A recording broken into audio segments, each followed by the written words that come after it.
Welcome back to my garage. Stinger size. That's what we're gonna test today on the world's most powerful two-stroke cylinder capacity versus horsepower. We made 26 horsepower on pump gas, but that's 3 months ago. So we're gonna do a baseline run with the stinger that's in the pipe now, and that's a 17mm stinger. And then we're gonna try 16 and probably 15, because 17 is definitely too large from theory, and it's too large. 16 might be spot on, but 15 might actually be better. And when we get to Bonneville, because last year at Bonneville and the year before that, both times we couldn't get the engine to run hot at all.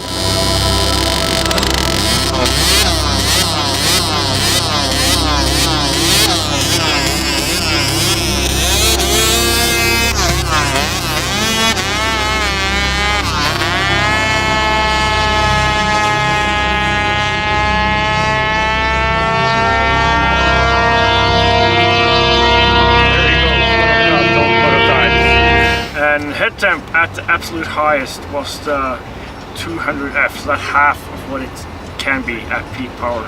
And exhaust temp, we saw at the highest we saw like 995, so we have 300, almost 300 degrees of exhaust temp to go, and lots and lots of head temp.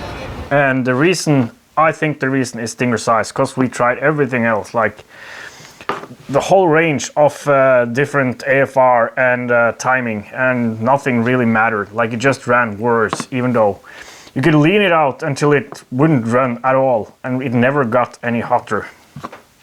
So stinger size. First up, we got to get an EGT probe hooked up, and I have one that works, kinda, the homemade one from earlier. It's still alive. The problem is it's grounded to the pipe, and that means the Dyno software freaks out because it's grounded. But what I can do is unplug the laptop from mains, and then it shouldn't be a problem. We'll see.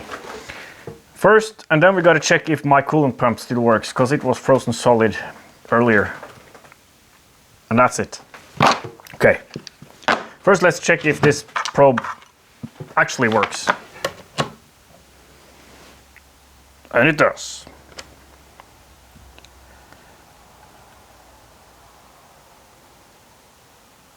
Perfect. So my coolant pump sits in here. I should clean this reservoir. It doesn't really matter. It's just one of those pumps you use for like draining a room that's flooded. So let's start it and see if it sounds okay, and then that it flows.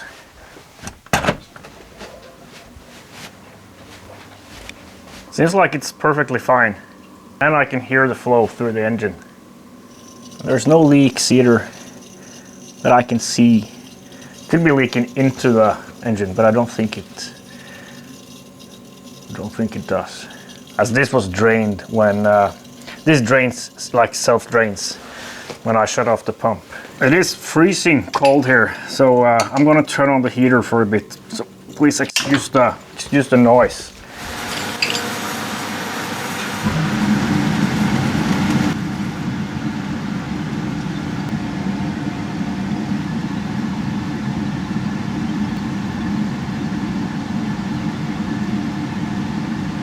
So this is my homebrew EGT probe, which is just with this fiber insulation, so I don't expect it to last very long, but hopefully for a few more runs now.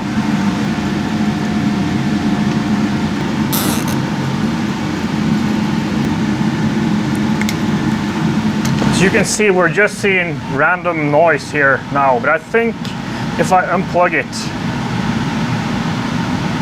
it'll be, well, it's not super stable, but it's showing the correct numbers. Even after preheating the garage for probably an hour now, we're still, like, the pipe is sitting at 10 degrees Celsius. Here's the run from, that was November 19th. So this is the 26-ish horsepower number. We'll see how it behaves now. I should rearrange things so this doesn't have to be on top of that, but we'll keep it like that for now. Okay, stinger. If you're like me and you find immense enjoyment in problem solving, then this video's sponsor Brilliant is for you. Brilliant will turn you into a better problem solver just by experiencing Brilliant, because it's a learning by doing thing, and like it's interactive, and you kind of build upon the knowledge you already have, and then you start from there and you start building, and it's super fun. And well, it's just brilliant. It is brilliant. I've been using it for math for many years now, on and off, and because the thing with me is I really enjoy math, but in school I didn't really, well, I had other stuff to do, so I didn't pay enough attention. And that with math, you really need to follow each step and build upon that previous step. And I kind of fell off, and I wanted to, well, be back in the math game. And so that's why I started using Brilliant. That's many years ago now, and I really enjoyed it, and it really helped me from just simple, from wherever you're at, up to like calculus, complicated calculus. It'll do that for you. They have a full range of courses in math, programming, science, and data. And so there's a wide variety to choose from. And I like that, because I'm a believer of, like, to become a better at something, you really want to focus on a bunch of things. And then that, like, it accumulates into, like, even if it seems like the knowledge you're gaining from doing programming doesn't benefit what you're actually working on, engines, then, well, it actually does, for me at least. Like, it's kind of you get your toolkit gets larger, and that makes you see things in a different way. To learn for free on Brilliant for a full 30 days, head to brilliant.org/twostroke. Scan the QR code or click the link in the description. Brilliant has also given my viewers 20% off a premium annual subscription, and that'll give you unlimited access to all of Brilliant. Thank you, Brilliant.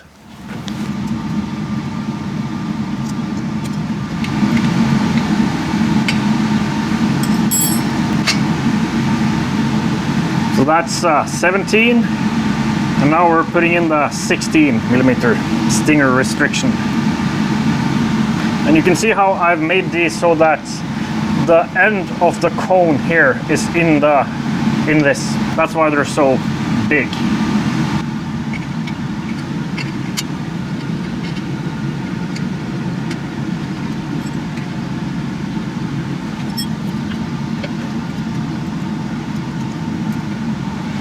Does the engine still turn freely? That's the question. Very high compression, so I think we want to pull the plug and clean it. So that's our next step now. And then we'll see if it's leaking water into the engine too. Doesn't seem like it. Nope.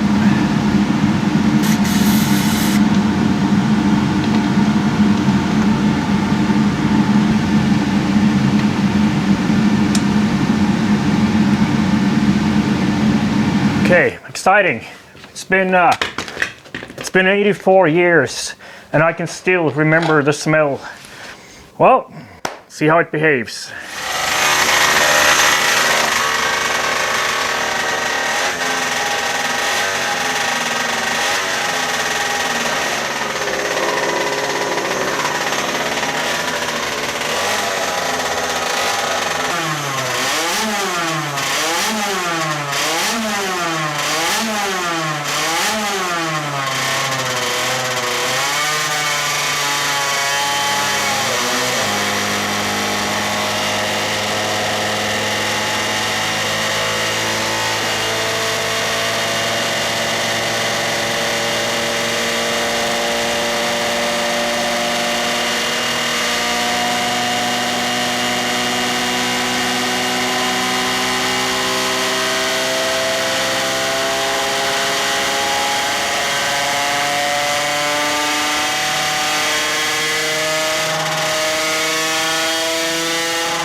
The first run we saw 27.5 horsepower, and actually in that first run we had EGT much higher throughout the pull, and it ended up at about 600 degrees Celsius, which is it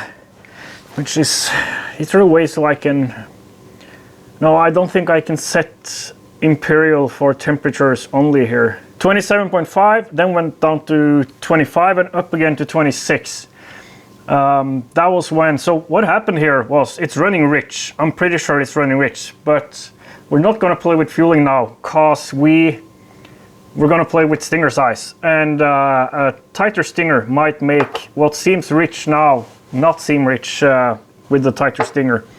But you can, the first run, the 27.5 horsepower run, you can see how well, the pipe wasn't hot yet, so we peaked at roughly 17,500 RPM, but then it dropped off more than it did for the two next runs, which peaked at, well, actually this pretty much the same peak, but it kept power going a little bit longer, and like a little bit more over rev. That's because of the heat in the pipe. But you can see how EGT went down from around 600 and then down to 400, and even, well, the first run 600, second run like not more than 3, and then up to 4. So it's running hot. No, it's not running hot. It's running rich. So the opposite. So let's try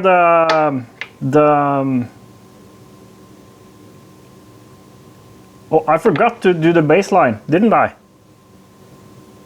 I did. That was stupid.